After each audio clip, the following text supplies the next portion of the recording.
मराठीत देतो.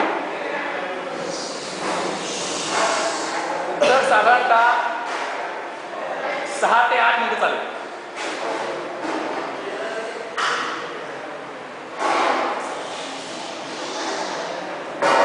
जसे वालचंद कॉलेजमध्ये येणारे सर्व विद्यार्थी हे त्यांच्या शाळांमध्ये हुशार समजले गेले असतात, तशापैकीच मी एक होतो. आणि 12वीला मार्क पडल्यानंतर आपण वालचंदमध्ये ॲडमिशन घेतो. त्यामुळे 12वीला मार्क पडल्यामुळं मला वालचंदमध्ये ॲडमिशन मिळाली. फर्स्ट इयर साधारणतः एक प्रिपरेटरी म्हणून समजलं जातं, ज्यामध्ये तितके मार्क पडत नाहीत, परंतु तसे मार्क न पडले आपलं फारसं वाईट देखील वाटत. परंतु जे universal in time as well as space डोमेनमध्ये आहे की इलेक्ट्रॉनिक्सला ॲडमिशन घेतलेल्या विद्यार्थ्याला कळत नाही, तशा स्थितीमध्ये मी साधारणतः जुलै 89 गेलो. आणि जुलै 89 ते साधारणतः सप्टेंबर ऑक्टोबर 90 असा तो अतिशय क्लेशकारक प्रवास होता. सेकंड इयर पार्ट 1च्या वेळी थोडा काळ मी एक national association for the blind या सामाजिक संघटनेचा स्वयंसेवक म्हणून काम करत असल्यामुळं आपल्यासारखंच माझंही थोडं अकॅडमिक्स बुडलेलं होतं. तो गॅप पडल्यामुळं असेल म्हणा किंवा अन्य कारणानं मला AC पार्ट 1 कसं बसं संपलं आणि AC पार्ट 2 मधले 5 अत्यंत गहन विषय शिकत असताना इलेक्ट्रॉनिक्स इंजिनिअरिंगला प्रवेश मिळणे म्हणजे गतजन्मी केलेल्या कुठल्या तरी पातकाची शिक्षा आहे.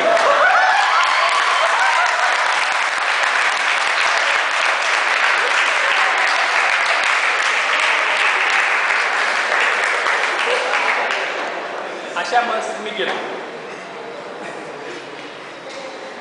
थोडाफार एक बेसिक इंटेलिजन्स असल्यामुळं म्हणा किंवा in general assessment he moderate असल्यामुळं साधारणतः 63 ते 66% दरम्यान मार्क पडत होते. ई पार्ट 1ला तर परिस्थिती अजून थोडी खालवते. आणि त्यात आपल्याला आठवत असेल की लिनियर इंटिग्रेटेड सर्किट नावाचा एक सब्जेक्ट आहे. अजून तो आपल्याला कदाचित आठवत असावा. तर त्यामध्ये ऑपरेशन ॲम्प्लिफायर आणि 741 हेही सर्व श्रुत आहे. तर आम्हाला त्यावेळच्या परीक्षा या आत्ताच्या परीक्षेमानानं बऱ्यापैकी कडक होत्या असं प्रत्येक वेळी म्हणलं जातं आणि बहुंश ते खरं देखील असतं. तर त्यावेळी आम्हाला डॉक्टर SK बोधे म्हणून एक परीक्षक होते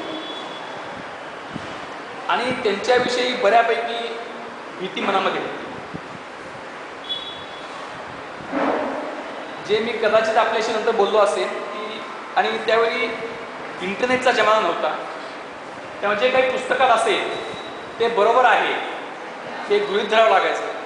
पुस्तकातलं अजून 3-4 मिनिटं पुस्तकातलं चुकीचं असेल तर काय करायचा मोठा प्रश्न असेल. आणि अशा परिस्थितीमध्ये बोधेसांचे काही टिपिकल क्वेश्चन असायचे की ऑपॅम्पचा इनपुट इम्पिडन्स इन्फिनिटी आहे, तर मग ऑपॅम्प काढून दगड लावू तर काय. आणि व्हर्च्युअल ग्राउंडमध्ये इन्व्हर्टिंगला नॉन इन्व्हर्टिंग व्होल्टेज येणार आणि बराच काळ जसे कदाचित आपण देखील त्या भ्रमात असाल की ओपन लूप कॉन्फिगरेशन आहे, नॉन इन्व्हर्टिंग ग्राउंड केलं, इन्व्हर्टिंग आणि इनपुटमध्ये 5 व्होल्टच्या मध्ये एक 1K रेझिस्टर टाकला तर तो 5 मिली अँपिअर करंट कुठं जाईल या प्रश्नानं माझा सदैव पिछा पुरला. आपल्यासमोरची आव्हान आता फार व्यापक झाल्यामुळं कदाचित असले प्रश्न आपला पिछा पुरवत नसते आणि त्या प्रश्नाला मला काही काही उत्तर सुचले. गायकवाडच्या पुस्तकात जे दिलेलं आहे की VO = AD × VID तसं दिलेलं आहे. त्यानंतर तो अत्यंत बाळबोध पद्धतीनं VID = V/AD म्हणतो आणि AD being infinite VID = 0 म्हणतो. VID इक्वल टू 0 म्हटल्यानंतर इनवर्टला 0 व्होल्ट होतं, पलीकडे 5 आहे, 1 केले 5 मिली अँपिअर करंट कुठे गेला. म्हणजे जसं साधारणतः आपलं आठवण नसेल तर चूक पुढे लक्षात येते. तर या दोन विरोधाभासाच्या परिस्थितीमध्ये मला बराच काळ गुंतला असतो.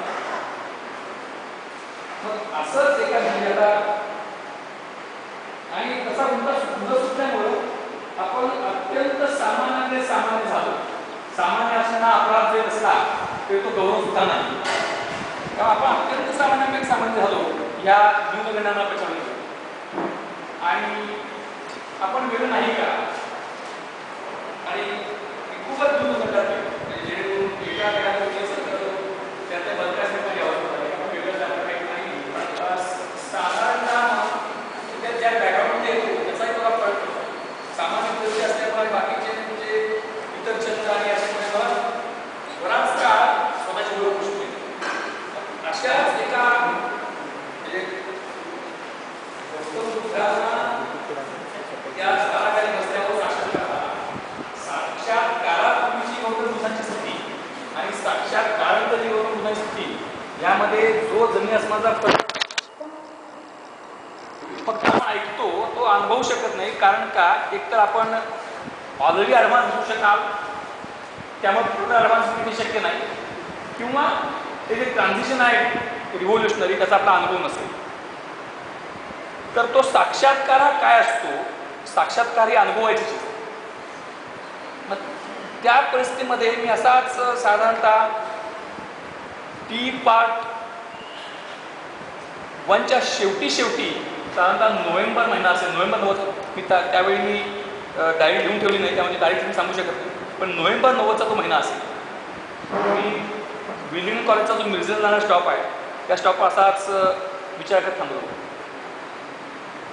आणि त्यावेळी मला असं लक्षात आलं की ओपन लूपमध्ये व्हर्च्युअल ग्राउंड आणि काय सांगायचे लोक नाही, ओपन लूपमध्ये व्हर्च्युअल ग्राउंड लावायचं नसतं आणि क्लोज लूपमध्ये लावायचं असतं. मग मला असा प्रश्न पडायचा की ऑपॅम्पला स्वप्न पडणार का की क्लोज लूप आहे का ओपन लूप आहे, तर लावायचं असतं म्हणजे काय. त्यामुळे असे म्हणजे काही साचेबद्ध किंवा बऱ्याचदा आपण शाळेत लहान मुलं चौकशीतून काही प्रश्न विचारतात आणि असे काहीतरी पालकांना उत्तर न देणारे प्रश्न विचारले की हे असं काय असतं, अशा प्रश्नोत्तर स्वरूपामध्ये मी अडकलो होतो. त्यामुळे VID इक्वल टू V/AD हेही बरोबर आहे, पण VID तर 0 होत नाही.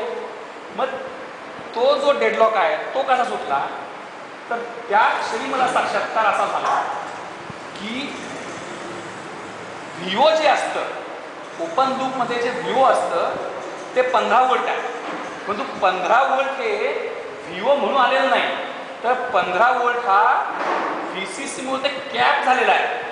जर VCC वाढवलं, समजा बाकी कंडिशन्स काही आपण धरल्या नाहीत, VCC 100 केलं तर VOही 100 होऊ शकतं. तर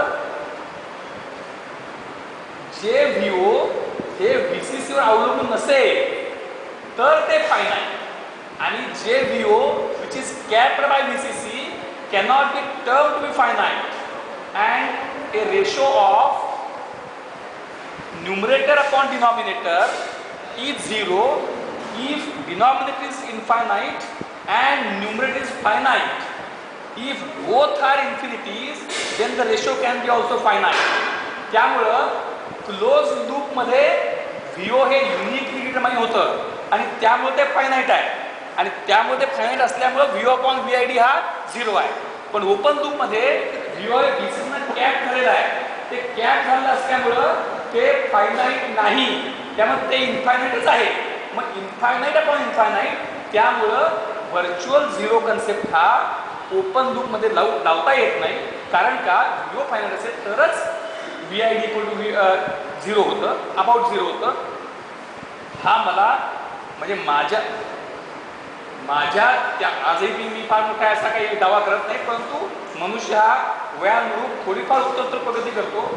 परंतु जो तुम्हाला काही ट्रान्झिशन मिळतं त्या ट्रान्झिशनची व्हॅल्यू ही त्याच्या डिफरन्सवर ठरवायची नसते, तर तो डिफरन्स आणि तुमची मूळ स्थिती त्याच्या रेशोवर ठरवायची असते.